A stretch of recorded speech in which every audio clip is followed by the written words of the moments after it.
यहां मामला हिंदू मुसलमान का नहीं है, कट्टरपंथी पहचान का है और देश की पहचान का है। हमें अच्छा और सच्चा मुसलमान अच्छा लगता है, आपको अपराधी और आतंकवादी अच्छा लगता है। अब मैं मुद्दे की बात पे आता हूं।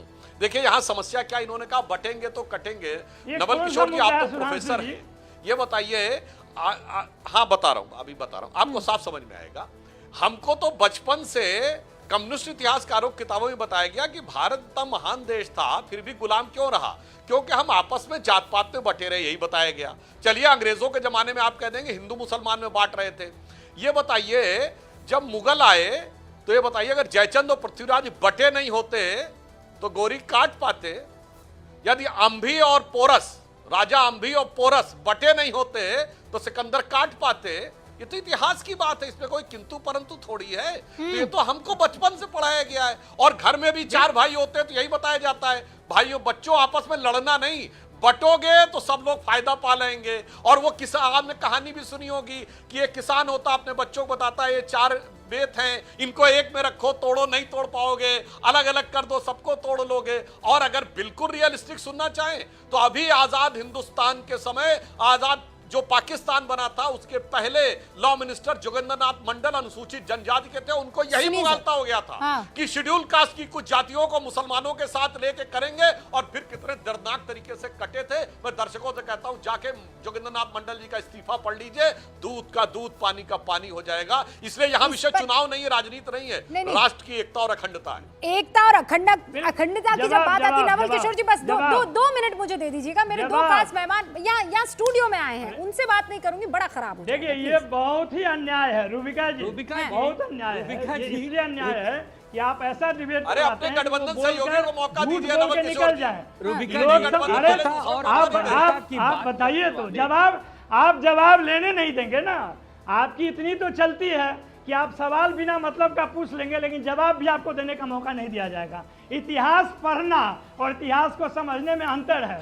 जो दिन रात बांटने की बात करता है, आप बताइए ना कि हिंदू हिंदू की बात करते हैं, दलित पिछड़ा और अगड़ा में अंतर है कि नहीं?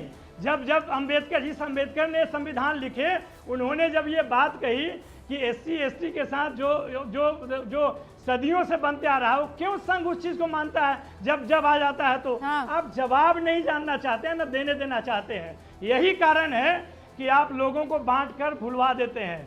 असल में कारण ये है कि जो लोग आज़ादी में कहीं थे ही नहीं, वो उनको तो मालूम ही है और बताते भी हैं कि आज़ादी 2014 में है। और जो बोलता है वो आपकी सांसद है, आपके पोस्टर पर आए हैं। गिरिराज सिंह जो दिन रात हिंदू मुसलमान करते हैं, उनको आप कैबिनेट मिनिस्टर बनाते हैं, अपने मंत्रिमंडल में जीरो ज्ञान है, जीरो नवल किशोर जी देखिए, क्या किया? नवल किशोर जी आपने कहा मुझे जवाब देने का मौका दे, मैंने आपको बेरोक टोक जवाब देने का मौका दे दिया। अब आप ही के 2 सहयोगी यहाँ पर बैठे नहीं देते ना, मैंने लिया है। हाँ लिया ना, मैंने लिया। अरे भाई एक ही बात हो गई ना, मैं चाहती तो ना देती, आप बोलते रहते, मैं आपको स्क्रीन से हटा देती, आपकी आवाज कम कर देती ना नवल किशोर जी। पर ये कहते नियत, मैं तो आपके साथियों को मौका देना चाह रही थी जो यहाँ पर इंतजार कर रहे हैं, पर कोई बात नहीं, आपने लिया मौका और मैंने दिया बहुत मोहब्बत से उस मौके को। लेकिन यहाँ पुरोहित जी, सीधा सा सवाल है कि ये बटोगे कटोगे में किसी को चिंता क्यों होनी चाहिए? ये बात तो सही है ना, मतलब जो भी बटेगा वो कट जाएगा, वो अलग हो जाएगा, अलहदा हो जाएगा, इसमें नफरती भाषण आपको क्यों लग रहा है? रूबिका जी, सबसे पहले तो मुझे आप पे गर्व है, आप मेरे राजस्थान से आते हो और आपने मीडिया जगत में मुकाम हासिल किया है, राजस्थान का नाम रोशन किया पूरी दुनिया में, तो मैं आपको सल्यूट करता हूँ। सुधांशु जी का जवाब देना चाहूँगा कुछ सेकंड्स में। सुधांशु जी ने कहा समान की बात करी और एग्जाम्पल किसके दिए? आरिफ मोहम्मद खान के। खुद की भारतीय जनता पार्टी का आपने कोई उदाहरण नहीं दिया। पूरी भारतीय जनता पार्टी आपने कांग्रेस से इंपोर्ट कर करके, सामान तो कांग्रेस के पास है लीडरशिप का, मैंने कई बार कहा, वो लेकर के आप सरकारें बनाई, उन आधे सांसद ही करीब करीब आपके कांग्रेस के। तो आप कभी भी अपनी पार्टी की लीडरशिप का कोई उदाहरण नहीं दे सकते। अभी आप यही बातें कर रहे थे ना इतनी, अब आप बात कर रहे हो कटेंगे तो बटेंगे, मोहब्बत की दुकान, तो मोहब्बत की दुकान में कटेंगे शब्द कहाँ से आएगा? तो हम तो बोल नहीं रहे कटेंगे कटेंगे, और बट कौन रहा है कट कौन रहा है तो आप ही क्रिएट कर रहे हो। ना तो कोई बट रहा है समाज, ना कोई कट रहा है। अभी आपने एक और बात कही, बचपन से हम ये पढ़ रहे हैं, बचपन से हमें, अरे तो भाई बचपन से कांग्रेस का ही शासन था तो आपको गलत पढ़ा दिया क्या?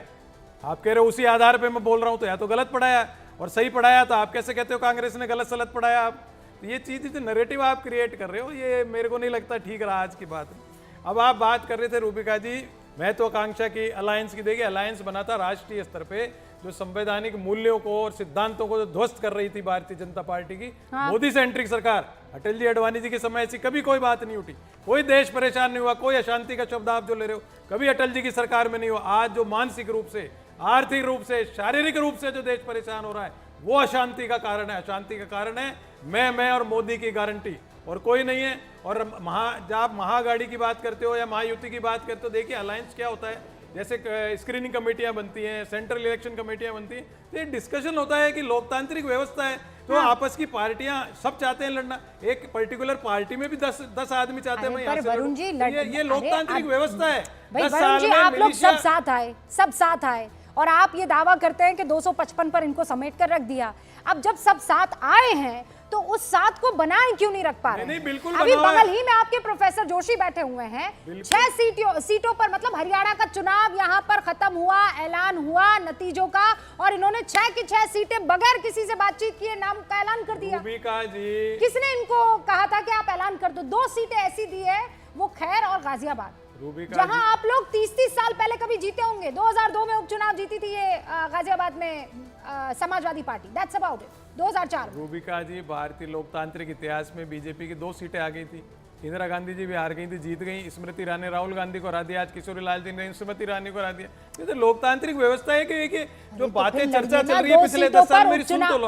मैं तो सुन रही हूँ प्रभु, मैं तो आप ही की सुन रही हूँ। कब मेरी सुन लो, जो 10 साल में नैरेटिव क्रिएट करने का प्रयास किया गया है, जैसे कोई मिलिशिया फॉर्मेट है, तो मिलिशिया फॉर्मेट में होता है साहब, एक बटालियन का सिपाही को वहां ट्रांसफर कर दिया, बोल नहीं सकता, असंतुष्ट है तो भी बोल नहीं सकता। तो भाई यह भारत में राजनीतिक लोकतांत्रिक व्यवस्था है। 10 जने होंगे तो 10 बात करेंगे। एक विधायकी पे एक पार्टी के अंदर 10 आदमी टिकट कांग्रेस रो घमंड सर चढ़ने बोल रही हो है। नहीं आप यो बात मान नहीं रहा हो। लोकतांत्रिक व्यवस्था है, हुकुम लोकतांत्रिक व्यवस्था है, अरे सबके विचार आप लोग घमंड में चूर हो गए हैं, इसीलिए आपके सहयोगी दलों को परेशानी हो रही है। आपको ये लगता है कि हम वो पुरानी पार्टी, ओल्ड ग्रैंड पार्टी, हम जो चाहे वो करे, जीते कि ना जीते, हम जो कह रहे हैं वो सुन लेना चाहिए, इसीलिए तो सब परेशान हो रहे हैं। कितना आपको समझाए, आनंद जी नहीं बोलेंगे, नवल किशोर जी नहीं बोलेंगे, क्योंकि बड़ा दुश्मन यहाँ पर बैठा हुआ है सुधांशु जी नाम का।